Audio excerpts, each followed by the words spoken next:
My name is Renata, and what I'm going to tell you happened when I was alone at home, during a weekend when my parents were traveling. It was supposed to be a peaceful night, but it turned out to be the scariest moment of my life. I was 22 years old and lived with my parents in a simple house, with a small yard surrounded by a low wall. It was a warm night and I was lying on the couch watching TV. All the lights in the house were off except the one in the living room. I remember that the only thing that could be heard was the sound of the program and the occasional bark of a distant dog. Around 11 p.m., I went to the kitchen to get a glass of water. That's when I heard the noise. It was a metallic sound coming from the backyard, as if something had been dragged or dropped. I remained still, trying to hear better, but the silence returned. I thought maybe it was the wind or a cat passing by, so I ignored it and went back to the living room. Minutes later, I heard it again. This time it was clearer. Steps. Slow and heavy, as if someone were walking on the stones in the yard. My heart raced. I went to the living room window and looked outside, but it was too dark to see anything. I picked up my cell phone and called my father, who answered quickly. "Dad, I think there's someone in the yard. Lock everything and stay calm. Call the police." As he said this, I heard another sound, the back door handle being turned. I panicked. I ran into the kitchen and made sure the door was locked. I crouched down near the counter and dialed the police, trying to remain calm as I explained the situation. As I waited, I heard something that made me freeze. A low, hoarse voice coming from outside. "I know you're there." My hands started to shake and the call almost dropped. The police operator asked me not to leave where I was, but I could already hear the sound of someone forcing the door more aggressively. I ran to the room and locked the door. I grabbed a pair of scissors and sat on the floor, trying to control my breathing. What happened next was the worst. The sound of breaking glass echoed through the house. Someone had broken the kitchen window. I heard heavy footsteps entering the house, and the sound of furniture being pushed around. He was looking for me. Minutes later, I heard sirens approaching. The intruder must have heard it too, because the sound of footsteps stopped, followed by what sounded like a rush outside. The police arrived soon after, but he was already gone. They found footprints in the yard and the kitchen knife he dropped when he ran away. To this day, I don't know who he was or what he wanted, but that night marked me forever. Now, I check all doors and windows at least twice before bed.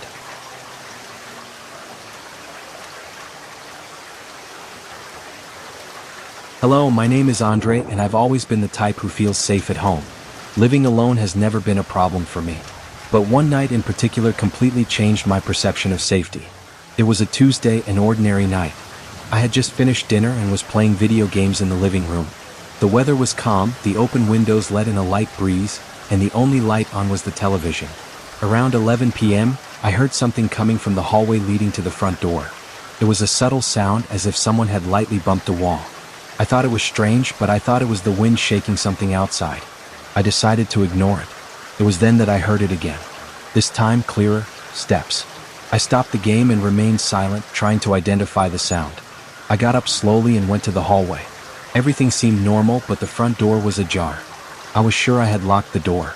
I always did this automatically as soon as I got home. My stomach dropped and for a moment I froze. I approached slowly and pushed the door closed. Before I could turn the key in the lock, I heard the sound of something falling in the next room. My heart raced. I thought it might be something I misplaced, but my mind started imagining the worst. I took a screwdriver from the kitchen drawer and went to the bedroom. The door was closed.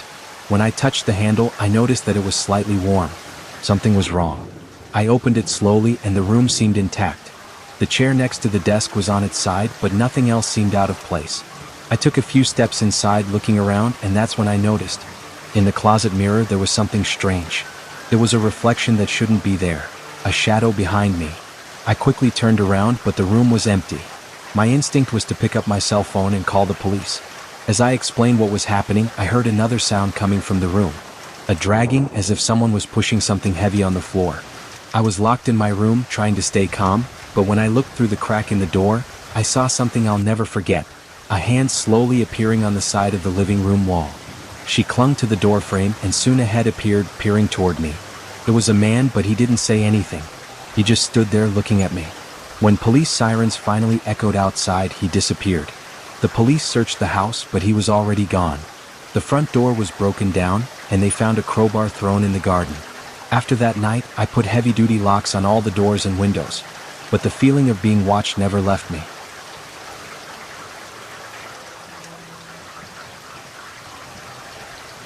My name is Beatrice, and this story happened 2 years ago when I decided to gather some friends for a movie night at home. There were 5 of us: me, my boyfriend Lucas, and 3 friends, Ana, Julio, and Felipe. My house was spacious, with a large backyard and a large living room perfect for gatherings like this. I never imagined something so scary could happen at such an ordinary time. It was a Friday and the night started peacefully. We made popcorn, ordered pizza, and started watching a horror movie, laughing at the exaggerated scenes and trying to guess who the next victim would be. The fun lasted until almost midnight when suddenly we heard a noise in the backyard. It sounded like something metallic being dragged across the floor. Julio was the first to make a joke. It must be the spirit of the film who was offended by our comments. Everyone laughed, but I couldn't relax. The sound was real and came clearly from outside. Lucas decided to check. He took a flashlight and opened the door that led to the backyard. "Is there anyone there?" he called. The answer was silence. He illuminated the corners of the yard, but everything seemed in order. He went back inside, saying there was nothing, and we continued watching the movie. But about 20 minutes later, the sound returned. This time louder. It looked like someone was trying to open the back gate. This time, everyone was silent. Felipe suggested that perhaps it was an animal, but something about the intensity of the noise indicated that this was not the case. I took out my cell phone and called the police, explaining the situation, but they told me they were busy and it would take a while to send a police car. While we waited, Julio, who was always the bravest of the group, decided to go with Lucas to check again. They grabbed a baseball bat and flashlight and went out into the backyard. The 3 of us stayed in the room, trying not to panic. Suddenly, we heard a crashing sound and then hurried footsteps.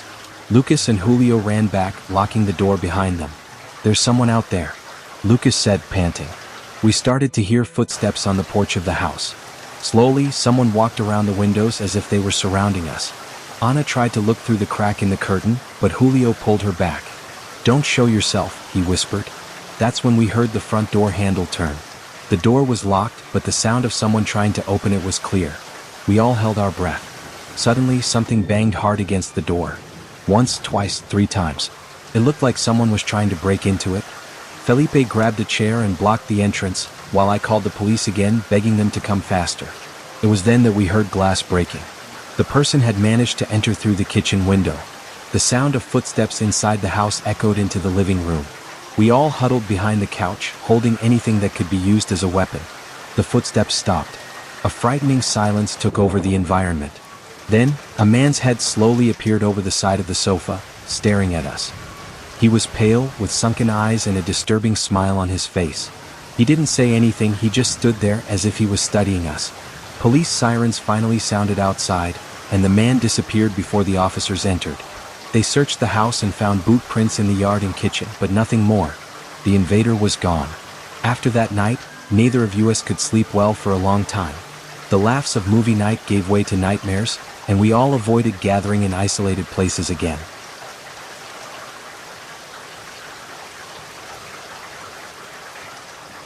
My name is Tiago, and I live in a simple house in the suburbs.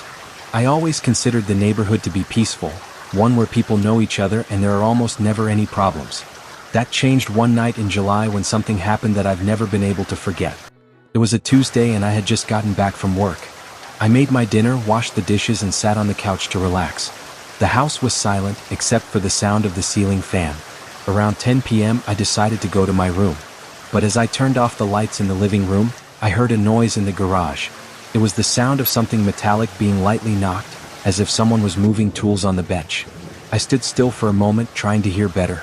The garage was connected to the house by an interior door and everything was locked. I thought maybe it was a cat or even the wind, but something about the repetition of the sound didn't seem natural. I grabbed a baseball bat I kept in the hallway and walked to the garage door. I put my ear to it and heard the sound more clearly, a click as if someone was going through the cabinets where I kept my tools. I took a deep breath, turned the key and slowly opened the door. The garage was dark, lit only by a small beam of light coming from an overhead window. It looked empty. I went in and looked around. Tools were scattered across the bench as if someone had been looking for something. One of the closets was open, but there was no one there. I closed everything again, locking the door, and returned to the living room. About half an hour later, while I was in the room, I heard another sound. This time it was the automatic garage door. I ran to the bedroom window that overlooked the garage and looked out. The gate was half open, as if someone had started the engine, but the remote control was on my table. I picked up my cell phone to call the police, but before I could, I heard footsteps in the garage again. Stronger, faster. Someone was there. With my cell phone in my hand, I went down to the living room and hid behind the sofa, trying not to make any noise. The footsteps stopped, but I heard the garage door being forced open. It was then that the kitchen door creaked. My body froze. This meant that the person had entered. I was trapped. I took a deep breath and with the bat in hand, I prepared myself for anything.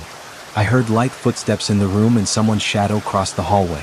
When I looked through the crack in the sofa, I saw a thin figure wearing a hood, holding something that looked like a crowbar. I was silent, but my cell phone vibrated, and the sound was enough to get his attention. He slowly turned his head towards me and started walking towards where I was. Just as he was about to meet me, the garden lights came on. My neighbor, who had seen the gate open, went to check and activated the motion sensor.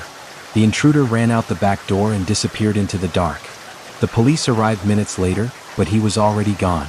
They found shoe prints in the garage and kitchen, but nothing was stolen. Since that night, I've put extra locks on the house. And the automatic gate? I disabled it forever.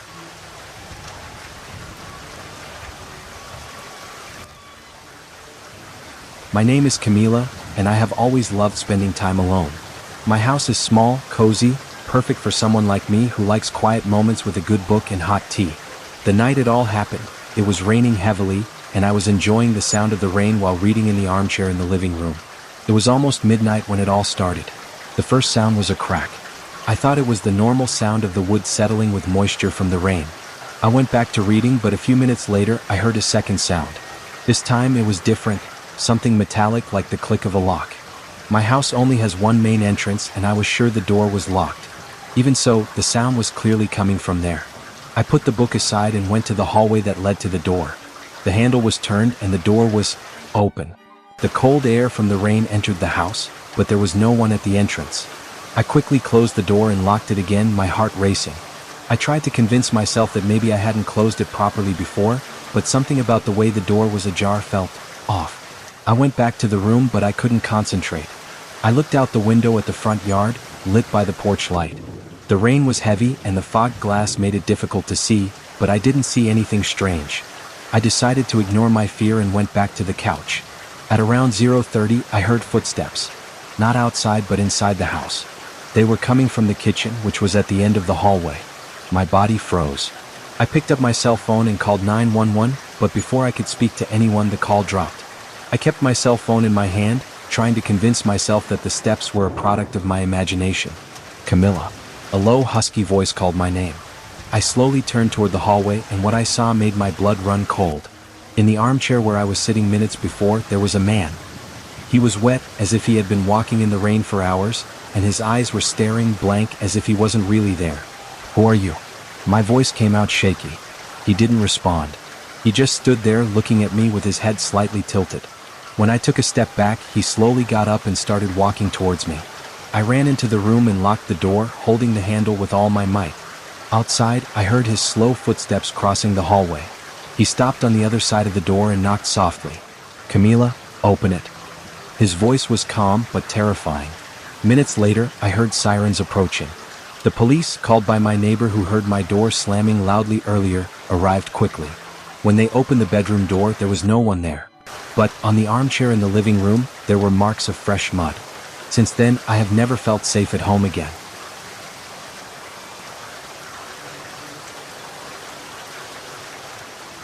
My name is Lidisha, and this story happened when I was 24 years old and living alone in a small apartment on the second floor of a building in the city center. I always felt safe there. The entrance had a gate with a code, security cameras, and attentive neighbors. But one night changed everything. It was a Friday and I had come home from work exhausted. I made a quick dinner, took a shower, and threw myself into bed. Around 11 p.m., I was almost asleep when the sound of my alarm went off. I had a simple alarm on the main door of the apartment, and it only went off if the door was opened without the code being deactivated. I jumped out of bed, my heart racing, thinking that maybe something had gone wrong. But when I looked at the panel, I saw that it said "Door Open." I took a deep breath and went to the living room, holding a pair of scissors that I had gotten from the kitchen. When I arrived, I saw that the door was actually open just a little. A shiver ran down my spine. I was sure I had locked it when I arrived. I quickly closed the door, locked it again, and checked the peephole. There was no one in the hallway. I decided that perhaps it had been an alarm error or my carelessness. I went back to the room, but the sleep was gone. Around 1 a.m., I heard another sound, something falling in the kitchen. I went there, my hands shaking. The sound had come from a shelf where I kept dishes. A cup was lying on the floor, but the strange thing was that it didn't seem to have fallen by chance. The other dishes were perfectly in place, and the cup was at a distance that made no sense. Suddenly, I heard a click coming from the room, the sound of the main door locking. I ran into the room, but the door was ajar again. Holding my breath, I looked through the peephole and saw someone standing outside. It was a man. He was leaning against the opposite wall, wearing a hoodie, looking directly at my door.